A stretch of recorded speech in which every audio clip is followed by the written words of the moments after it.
Les scientifiques pensent que notre corps est construit naturellement pour vivre environ jusqu'à 115-120 ans. Comment atteindre ces 120 ans? La médecine combat la mort depuis toujours. Les progrès de la médecine et des technologies médicales sont en pleine effervescence.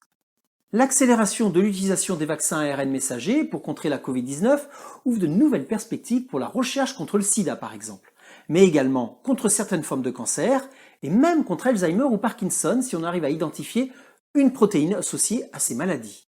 Les robots dans le milieu chirurgical, comme les robots Da Vinci ou Rosa, vont pouvoir accélérer l'introduction de techniques d'opération non invasives, bien plus précises, bien plus ciblées et donc bien plus efficaces et avec beaucoup moins de séquelles.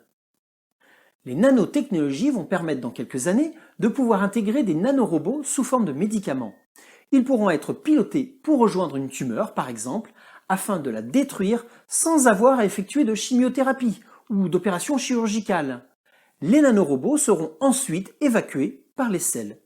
Nous pouvons également espérer que les nouvelles générations travailleront moins et surtout moins dur que les générations précédentes, qu'elles feront encore plus d'activités motivantes comme du sport.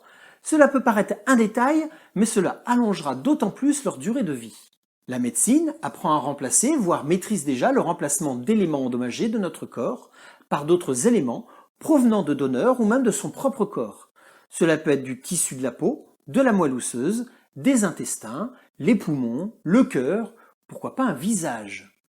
Le gros problème, c'est la possibilité de rejet de greffe.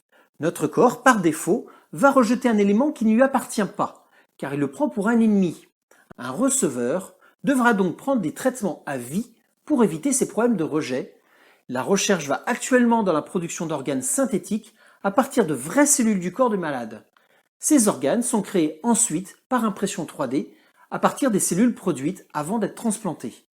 Dans 30 ans, nous devrions intégrer une population grandissante dite de 5e âge, c'est-à-dire un âge supérieur à 110 ans. Et il est fort possible que cette même population soit encore très active physiquement.